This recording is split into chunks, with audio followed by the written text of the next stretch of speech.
All right, welcome to chapter 7 on intelligence.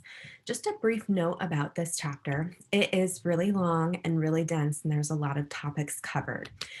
We could spend 3 or 4 weeks on this chapter alone. So, for the sake of time and saving your sanity in terms of trying to learn any and all information that's presented in this chapter, I've decided to only focus on the intelligence portion. So, I believe this starts at module 23. They start talking about intelligence, how we define it, how we measure it, different tests, and so on. So that's the only portion of this chapter that you'll actually be quizzed on in your exam. The lecture materials and the quiz from this week will reflect this. So I encourage you to read the chapter. There's a lot of really interesting topics like language and thinking and things like that. But those are really dense topics. The language topic, for example, there's so many different views on how language develops or is learned. And so I think that is something that instead of trying to get into all those really complicated things and inundating you with just a ton of information, we're going to focus on just one topic. So just so you're all aware, that's what you'll be facing on your exam is whatever I present here and that portion of chapter 7. Okay, so think about what intelligence means to you. How would you define it? And what are the reasons you might categorize someone as being intelligent or unintelligent? And do your reasons fit your definition? So you might have a definition of intelligence and then reasons why you would categorize certain people as being intelligent. So think about how you might assess intelligence based on your own definition of it and those individuals you consider to be intelligent. And I encourage you to sort of pause this video and just take a few moments, a couple minutes to jot down some thoughts on this. How would you define intelligence overall? And what are maybe certain characteristics of people that you would categorize or you would determine as being intelligent? And do they fit your definition? So the word intelligence is derived from a Latin word, as most of our words are, and the Latin word intellectus, which means to comprehend or understand. So that's the root word of intelligence. That's what the root word means. But there's no universally accepted definition for our current word of intelligence. It's more considered to be a concept, right? An abstract or sort of general idea that can be derived from specific instances or experiences. So it's more of a concept rather than a specific definition. Typically, we view intelligence indicative of one's ability to solve problems or one's ability to understand and learn complex material easily. So, someone, for example, for maybe who quantum physics comes easily, right? They understand it, they're able to do it, they get the highest grade in the class. We might categorize that person as being intelligent. A person might also be considered intelligent by their capacity to learn from experiences or adapt to their environment. So, street smarts, in other words, right? Learning from your environment, doing things differently, making something of yourself. We might consider these people as being intelligent. And intelligence is also often associated with mental quickness. So, how quickly can you respond to certain things? And when it comes to testing this concept of intelligence, this concept, this abstract idea that we have of it, almost every single test assumes that an intelligent person is able to solve problems and understand or learn complex material very quickly. So, a little bit on testing of intelligence and the different theories that have been proposed over the years regarding this concept.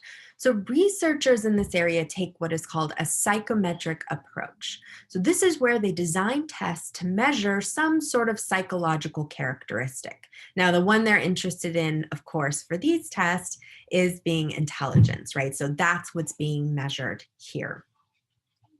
And they study patterns in the results to try and understand the overall nature of intelligence. So it's not just looking at one person's or one individual's results, but rather looking at the results of a group and seeing if they can identify any patterns or similarities within the group. From these patterns, the questions become whether or not a profile of a certain level of intelligence can be identified. So, from these patterns or similarities in the group, can we then look at an individual score and see if they achieve high scores within the group or if maybe they have a profile of lower scores? And to discern this, researchers are going to use a variety of statistical analyses to sort of measure where one falls on the spectrum of intelligence, so such as correlations or factor analyses. And we're not going to get too much into the statistical analysis and what each nitty-gritty thing means, but I am going to show you some calculations, some correlations, and I'll explain what they all mean. But they're fairly simplistic, especially if you've never had a statistics course, as I'm not presenting anything that you won't be able to understand. So the first statistic we'll look at is Spearman's G. So Spearman was an early developer of intelligence testing, and he found correlations between test scores across different types of tests. So you can sort of see on this table here, even if you've never taken a statistics course, it's okay. This table might look a bit strange, but basically all it's telling us is how closely your scores might be to each other across different tests. Now, a 1.00 would mean there's a perfect correlation. So it would mean that what you score on one test is exactly the same as what you score on another test. They perfectly correlate. Now, obviously, we don't see perfect correlations here, but we do see very high correlations. So above 0.50 is typically considered, a medium to high correlation. So for example, if you look at that first row, and this is just general information, but those scores are highly correlated with comprehension, which is the C column at 0.70. Information or general information is highly correlated with arithmetic, right? The A column at 0.66, and highly correlated with the vocabulary column, the V column, at 0.81.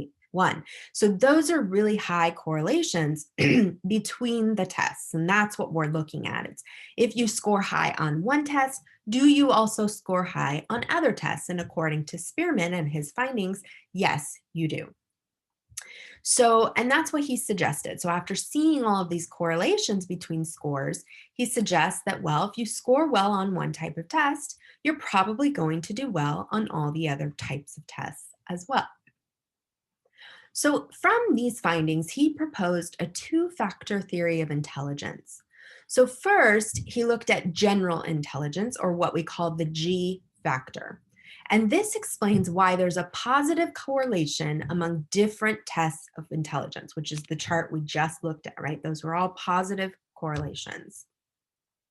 So the general intelligence factor, that little G, was assumed to present in every aspect of intelligence, and it's typically what is typically being measured. So he also presented what is called specific intelligence, or the S factor. So this relates to particular or specific abilities of the subject that directly relates to the task being taken, right? So your specific intelligence regarding mathematics or vocabulary or spatial reasoning, spatial intelligence, right? So general intelligence is looking at sort of the combination of all these things, your general knowledge, whereas specific intelligence, the S factor, is looking at only the intelligence that pertains to that specific type of task. And Spearman recognized that you can separate the different intelligence and measure them, whether it be general or specific intelligence. But what he was saying was, well, general intelligence is used in all of them. Okay, so that's why, if you do well in your general intelligence, you'll probably do well in all of the specific intelligence as well. Now, just to keep in mind, in IQ tests, the results are mostly reflecting G, the G factor, which is general intelligence, not specific intelligence.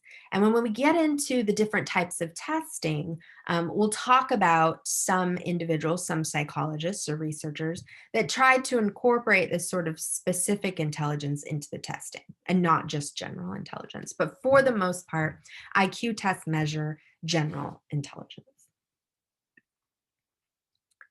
Now, according to Spearman, like I mentioned before, when you're performing a specific task, whether it's vocabulary or mathematics or so on, you're also pulling from that general knowledge that might relate to the task, the general intelligence that you have.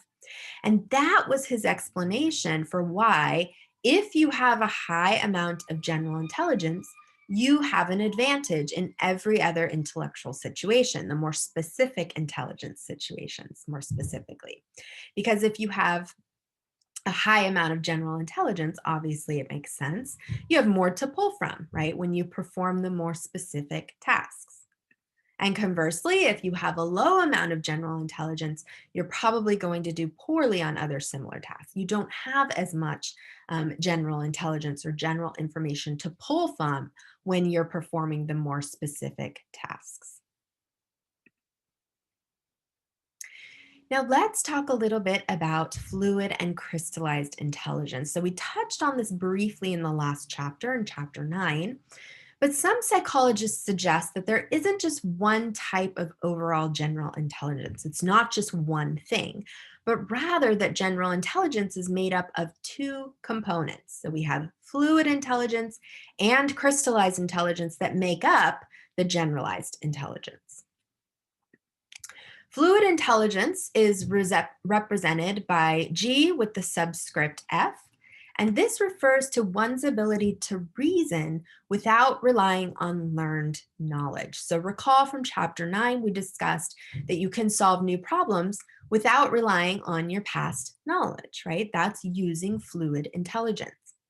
And this typically peaks around age 18. So we also discussed that this type of intelligence does tend to decline with age. But then we have crystallized intelligence. So this is represented by G with a subscript C. And this refers to a level of intelligence that relies on knowing facts. So your ability to use and combine already accumulated knowledge. And typically, this type of intelligence improves throughout your life. So, as you gain more experiences, you experience more things in the world, you gain more crystallized intelligence, right?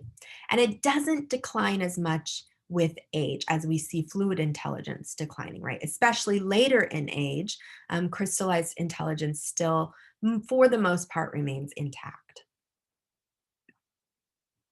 So here's just a chart comparing the two side by side so you can clearly see the differences here. Of course, you have the representing factors of each, so G with either a subscript F or a subscript C. And of course, you can go down the rows and see how each differs. And just my suggestion for remembering which is which, because sometimes these can get confusing. Crystallized intelligence is the one that sticks with you. Think of something crystallizing or staying put. This intelligence typically improves or grows throughout your life and it doesn't deteriorate, right? So once it's crystallized, it's sort of there to stay. You could kind of think of it like that. Whereas when you think of fluid intelligence, if you think of fluid, you might think of constantly moving or changing. And that is what fluid intelligence does, right? It's more likely to change as you age and decline in your older years. So, just a little tidbit on how to sort of remember the differences between the two.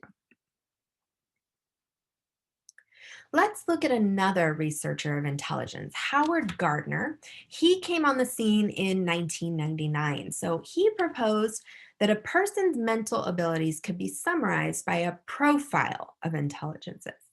And he's going to suggest that each form of intelligence, and he presents 8 forms, 8 different forms, which we'll talk about in a minute, But he suggests is that each one is not mutually exclusive from the other. So certain behaviors, especially those that you use in various professions or your job, are going to require a combination of several of these forms. So it's not that just you use one form of intelligence, but rather a combination of all of these forms, which is why there are so many. So Gardner's theory is the theory of multiple intelligences, kind of easy to remember because there are many of them, right? There's multiple of them. It includes 8 distinct forms of intelligence, and then there's one tentative form. And he did state that there could be other tentative forms as well, but there's 8 distinct ones and one tentative that he um, sort of came up with, he identified. And you can see each form is indicative of the type of intelligence being referred to. So the first one is linguistic. And as you could probably guess, linguistic intelligence refers to the ability to use language well, right? Linguistics, language makes sense. Same thing with spatial intelligence. This refers to spatial relations or thinking spatially, how well you're able to do this. We have musical intelligence, so being able to compose or understand music. And you can go down the list of each of these distinct forms of intelligence. There's 8 of them. And when you get to the 9th form, so this is the more tentative form that he was talking about. So Gardner considered this existential intelligence to be a more tentative form. It's intelligence that involves being able to address or think about the bigger questions of life, right? Beyond your here and now environment. So, why are we here? Why do we exist? What is our purpose? What is our place in the universe? He would probably categorize, for instance, the Dalai Lama as someone who has existential intelligence, right? So, this is a more tentative form, whereas the distinct forms that he lays out are those first 8. Then came along Robert Sternberg, and he proposed a triarchic theory of intelligence. So his idea was that most intelligence tests at the time were measuring academic intelligence, book smarts, right? That's what those tests were really looking at. But there wasn't a measure for practical intelligence or street smarts. And practical intelligence is often what is looked at when we're considering someone's overall success in life, right? For example, being successful in your career doesn't always necessarily mean you had book smarts. It means that you were smart in navigating your career path, right? And Sternberg sort of looked at all the tests they had at the time and said, there's none of these tests really reflect that. We're only looking at academic intelligence. That's a problem. So his theory addressed this. So the first part of his theory was analytical intelligence. And this does measure things like abstract thinking, logical reasoning, verbal and math skills. So again, those academic intelligences or academic skills, right? But then he also took into consideration other intelligences. So we have practical intelligence, which refers to your ability to apply knowledge in real world situations. So taking what you've learned academically, but then being actually able to apply it in your real life. And also creative intelligence, which refers to generating new ideas or dealing with new situations. So even if you've never been exposed to that information or that situation before, can you come up with a new idea? Can you deal with that new situation easily and quickly? So the measure of analytical intelligence predicts how well you will do academically, but the practical and creative intelligence measures are better predictors of how well, for example, you might perform in your job. So looking at more real world instances or experiences that you're having. And then our last theorist, we have John Carroll. So he was an American psychologist who proposed the 3-stratum theory of cognitive ability. So he actually reanalyzed large amounts of intelligence test data. He looked at over 450 studies, and he found that relations or similarities among the test scores could be structured into a 3-strata hierarchy. Okay, so he's going to have G, or general intelligence, being at the top of the hierarchy, and it sort of permeates all the other abilities. So it kind of works its way down the hierarchy, with general intelligence being at the top. Then under that, he presents 8 broad cognitive abilities. And then he has each of these broad abilities consisting of specific types of abilities. So within each of those 8 broad categories, he sort of splits those up, and he ends up developing 69 in total of these more specific types of abilities. So let's look at what this kind of looks like. It's hard to picture when you're just talking about it. But this chart represents the 3-stratum theory. So as you can see, you have general intelligence up in a box by itself at the top, right? So it permeates all through the hierarchy. It's the top first intelligence that we have.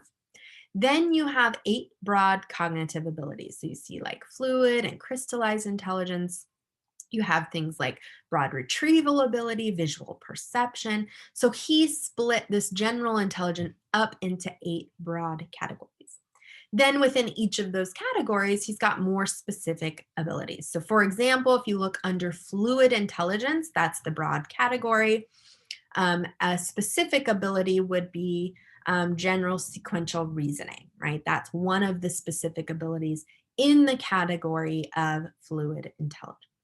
So give yourself a few minutes to kind of look over this table and just sort of see how he categorized various abilities.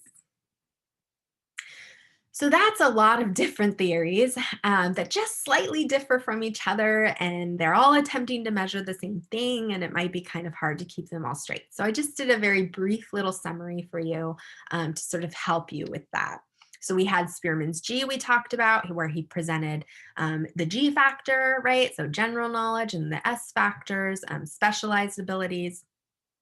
And that's what he talked about mostly in his theory. We had Cattell and Horn, so I didn't give their names at the beginning, but they presented the fluid versus crystallized intelligences and the differences between those and how those develop throughout our life. Then came along Gardner with 8 forms of intelligence. So remember, he had the 8th form of intelligence with the 9th sort of tentative form. And then Sternberg gave us the triarchic theory of intelligence. So he was attempting to account for practical and creative intelligence rather than only general knowledge or general intelligence. And then finally, we had Carroll with the 3-stratum theory.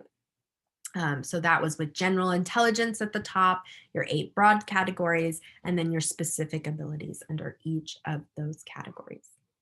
And that is all for the theories of intelligence. And in the next lecture, we're going to get into how we test and measure intelligence.